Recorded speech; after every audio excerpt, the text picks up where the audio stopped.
इसका प्रधानमंत्री कौन है? तो सवाल किससे पूछा जाएगा? तो फिर दिक्कत आपको क्यों हो रही है? सांसद कौन है? हाँ? सबसे दिक्कत है ना वहाँ पे। नहीं, अच्छा सिस्टम में कौन बैठा है? सत्ता में कौन बैठा है? सत्ता में कौन है? तो प्रधानमंत्री से सवाल किससे पूछा जाएगा? जनता पूछेगी सीधी सी तो बात। जनता, मैं कौन हूँ? विधायक हूँ, राष्ट्रपति हूँ, रक्षा मंत्रालय मेरे पास है। देखिए, तू तड़ाक हमको भी आता है।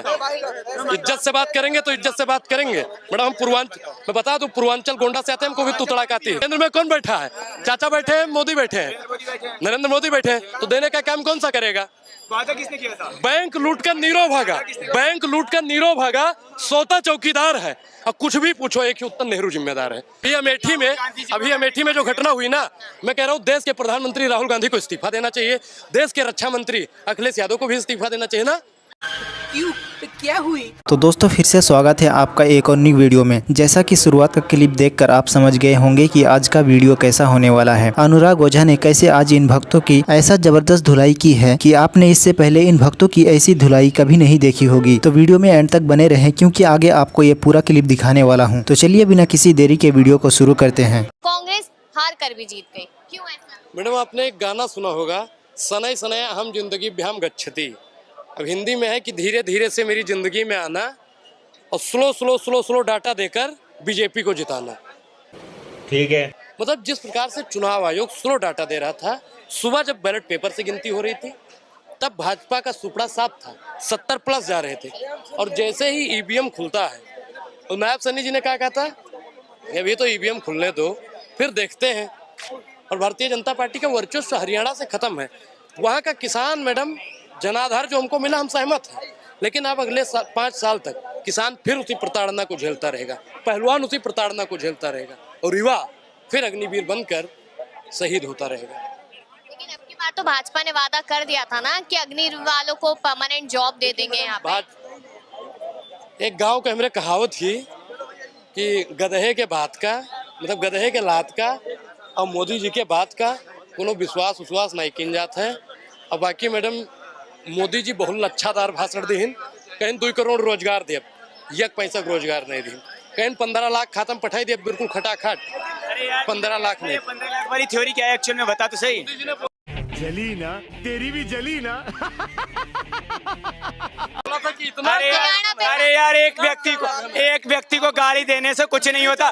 15 लाख वाली थ्योरी तो बता पहले क्या है। हरियाणा में नरेंद्र मोदी, हाँ बता, ये बता। तेरा तो गेम बजाना पड़ेगा। देखिए, तू तड़ाक हमको भी आता है। इज्जत से बात करेंगे तो इज्जत से बात करेंगे। मैडम, हम मैं बता दूं, पूर्वांचल गोंडा से आते हैं, हमको भी तू तड़ाक आती है। बहुत अच्छी बात है। सुनिए, मोदी जी ने कहा था विदेश में इतना काला धन है कि अगर ले आएंगे तो सबके खाते में कम से कम 15-20 लाख रुपया होगा। मोदी जी का ही बयान है। बात तो सही है। तो हमारा काला धन नहीं ला पाए। पूरा बात बोलो ना यार। काला धन नहीं लाया ना, बोला था। 8500 रुपया देंगे, कहाँ दे दिया है? सरकार बनी है बीजेपी की, और इन भक्तों को 8500 रुपया चाहिए राहुल गांधी से। सत्ता में आए, केंद्र में कौन बैठा है? चाचा बैठे हैं, मोदी बैठे हैं, नरेंद्र मोदी बैठे हैं। तो देने का काम कौन सा करेगा? वादा किसने किया था? बैंक लूट कर नीरो भागा, सोता चौकीदार है। अब कुछ भी पूछो, एक ही उत्तर, नेहरू जिम्मेदार है। बात तो सही है। ये राहुल गांधी को घेरेंगे बिल्कुल। मैं तो कह रहा हूँ कि सुनिए, राहुल गांधी जी, अभी अमेठी में जो घटना हुई ना, मैं कह रहा हूँ देश के प्रधानमंत्री राहुल गांधी को इस्तीफा देना चाहिए, देश के रक्षा मंत्री अखिलेश यादव को भी इस्तीफा देना चाहिए ना। क्यों? तो क्या हुई? देश का प्रधानमंत्री कौन है? तो सवाल किससे पूछा जाएगा? तो फिर दिक्कत आपको क्यों हो रही है? सांसद कौन है? हाँ? सबसे दिक्कत है ना वहाँ पे। नहीं, अच्छा सिस्टम में कौन बैठा है? सत्ता में कौन बैठा है? सत्ता में कौन है? तो प्रधानमंत्री से सवाल किससे पूछा जाएगा? जनता पूछेगी सीधी सी बात। तो जनता, मैं कौन हूँ? विधायक हूँ, राष्ट्रपति हूँ, रक्षा मंत्रालय मेरे पास है। नहीं। हमसे सवाल नहीं, मोदी जी से पूछिए सवाल। मोदी जी से हमसे सवाल करेगा तो हम तुमसे नहीं करेंगे। इन्होंने कहाँ सवाल किया आपसे? कहाँ सवाल किया इन्होंने आपसे? एक सवाल भाई से, एक सवाल। मेरे से कोई सवाल ये नहीं। सुनो भाजपा से सवाल पूछिए। ये कहानी, सवाल पूछिए। अरे राहुल की तरह जलीलता क्यों दिखा रहे हो भाई? सुन तो लो, सुन ही नहीं रहे हो यार। यही तो आप उनकी तरह गोबर क्यों फैला रहे हैं? आप उनकी तरह गोबर क्यों फैला रहे हैं? नहीं, चाय तो देश पी रहा है, चाय ही पिला के तो देश को बर्बाद कर दिया है। ये बड़ी अच्छी बात कही आप। मैडम, इनका भी सुन लीजिए, कुछ कह रहे हैं। कहते हैं हार नहीं हुई है। मैंने इतनी इज्जत से भाई सवाल पूछा, भाई कॉमेडी कर रहे हैं, ये बिल्कुल राहुल गांधी है। मैडम कॉमेडी ये वाली होती है, ये वाली कॉमेडी होती है। ये बिल्कुल राहुल तो आप भी बिल्कुल उन्हीं की तरह हैं, तो आप भी उन्हीं की तरह हैं। मुद्दे पर बात कीजिए। हरियाणा, मेरा सवाल सुनिए। मैंने हाँ, इतने प्रेम से मेरा सवाल सुनिए। हरियाणा में कह रहे कि कांग्रेस हार के भी जीत गई। कैसे जीत गई है? भाई मुद्दा सुनिए। ये लोकतंत्र पे आवाज उठाते हैं, कहते हैं कि ईवीएम है, ईवीएम से बीजेपी जीत रही है। अगर ये कहते हैं ईवीएम से अगर बीजेपी EVM जीत पे रही है तो तेलंगाना में कैसे जीत जाती है? और जो है पश्चिम बंगाल में टीएमसी कैसे जीत जाती है? वैसे तो आना ही नहीं चाहिए एक इनको। सवाल पूछ रहा हूँ। मैं 2022 से लगातार बोल रहा हूँ और मैं बार बार कहता हूँ ईवीएम कांग्रेस की सरकार में। ईवीएम पे चर्चा नहीं करेंगे, आप सवालों के जवाब मत दीजिए, आप मेरी बात सुनिए। एक रिक्वेस्ट है भाई, एक मिनट, एक रिक्वेस्ट है भाई, 5 मिनट और बोल लो, लेकिन फिर मेरे को बोलने देना। नहीं, आप जिस तरीके से बातें करो ना, मेरे को कसम से बिल्कुल जलीलता लग रही है तुम्हारी। आप ये बताइए कि ये कहा जा रहा है, अब आपको बात ही नहीं करनी है। हाँ, तो आप जवाब ही नहीं दे रहे फिर। हाँ, आप खुद कॉमेडी यहाँ पर कर रहे हैं, आप जवाब ही नहीं दे रहे। 5 मिनट दे रहा हूँ, 5 मिनट। ये क्या, आज तो पत्रकार ने भी इस अंधभक्त को क्या मुंह तोड़ जवाब दिया है। जनी दे दी। और रही बात ये जो चेले हैं, पकड़ तो जीत गई पहलवान। हाँ, मैं पॉलिटिशियन की बात कर रहा हूँ। विनेश जीती ना। आप आगे खड़े हो जाइए कैमरे के, एकदम कैमरे को बंद कर दीजिए। जैसे ये कहते हैं मोदी जी ने 80 करोड़ लोगों को गरीब बना दिया, वो कैलकुलेटर खुलवाना कैसे बना दिया जरा। अभी भी एक बयान आया कि 2028 तक राशन देंगे हम। इनसे कह रहा हूँ ना, इनसे पूछो ना 80 करोड़ लोगों को गरीब कैसे बना दिया मोदी ने।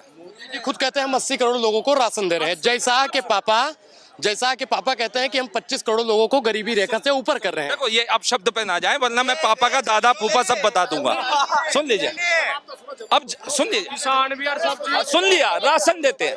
उन्होंने कहा 80 करोड़ लोगों को राशन देते हैं। अब मैं आपको बता रहा हूँ, मोदी ने 2014 से, सुनिए भैया, 2014 से 2022 तक, ठीक है मेरी बहन, ध्यान पूर्वक सुनना, 4.5 करोड़, 4 करोड़ 30 लाख राशन करोड़ रद्द कर दिए। कांग्रेस के समय में 25 करोड़ राशन कार्ड थे, 100 करोड़ राशन कार्ड होल्डर यानी फैमिली के मेंबर मिला के थे। तो इस हिसाब से तो 20 करोड़ लोग कम किए हैं ना कांग्रेस ने। और उसका मैं बताऊंगा, 2011 में सेंसस जो जनगणना थी तमिलनाडु की, सीएजी रिपोर्ट कहती है तमिलनाडु की जनसंख्या थी 7.21 करोड़ और राशन करोड़ के बेनिफिशियरी थे 8.36 करोड़, यानी 1 करोड़ 16 लाख गरीब वहां पे मिस्टर इंडिया की घड़ी पहन के पूरे स्टेट में घूम रहे थे, दिख नहीं रहे थे। अच्छा, हमको सिखा रिया है। जवाब आपकी बात का जवाब एक बार अब मैं बताऊं, मोदी ने क्या किया। 1 ration card, 1 nation 1 ration card. UP का आदमी दिल्ली में भी ले लो, कहीं भी ले लो। लेकिन कांग्रेस क्या करता था, कांग्रेस कहती थी एक नीले रंग का गरीब नीला राशन कार्ड, हरे रंग का गरीब हरा राशन कार्ड, सफेद रंग का गरीब सफेद राशन, पीले रंग का गरीब पीला राशन कार्ड। एक होता था ऐसा गुलाबी रंग का गरीब जिसे राशन तो नहीं मिलता था लेकिन उसका राशन कार्ड उसका भी बनता था। और अभी हाल में जवाब भी ले लेते। अब जवाब एक ही नंबर से 7 लाख से पूरा चलेगा। DS4 है, गोदी मीडिया नहीं है। सुनिए, बात तो सही है। यह एक ही नंबर से 7 लाख से ज्यादा रजिस्ट्रेशन हुआ था किसका, आयुष्मान भारत योजना का। अरे सुन लो भाई, सुन लो, पहले सुन लो। मेरा पॉइंट क्लियर किया नहीं, मैं राशन पे उसका जवाब दे रहा हूँ, मैं उसका जवाब दे रहा हूँ। सेम वैसे ही पहले हुआ। ये थोड़ी है कि सुनिए, मतलब मोदी करेगा तो तुम भी करोगे। मेरी ले भाई, अब इस मोदी भक्त का बात सुनो। मोदी कुछ भी करे कोई दिक्कत नहीं, लेकिन अगर वही काम कोई और करे तो इन्हें दिक्कत है। मतलब मोदी जी कुछ भी करे सब सही, कोई और करे तो गलत। सुनो, मैं कह रहा हूँ, पॉइंट है राशन कार्ड वाला 80 करोड़ गरीब वाला। आपको पूरे 2-3 मिनट सेम वैसे ही हुआ जैसे बता रहे हैं ना कि 1 करोड़ का फर्जी बना है, तो एक ही नंबर से 7 लाख का रजिस्ट्रेशन अगर ये कर सकते हैं, वो सरकार अगर ऐसी थी तभी तो हम लोगों ने चेंज किया उसको, इसीलिए तो हमने चेंज किया। इसीलिए हमने चेंज किया। अगर वो उसमें 100% अगर वो 100% ठीक होती तो हम लोग उसको चेंज नहीं करते। गलतियां जिसमें होगी उसको नकारा जाएगा, वो चाहे कांग्रेस हो या बीजेपी हो या आम आदमी पार्टी। तो दोस्तों आज की वीडियो यहीं तक थी। उम्मीद है आपको वीडियो पसंद आई होगी। अगर आपके भी मन में इस वीडियो से रिलेटेड कोई सवाल है तो कमेंट में जरूर बताएं और चैनल पर नए हो तो सब्सक्राइब जरूर करें। तो फिर मिलते हैं नेक्स्ट वीडियो में।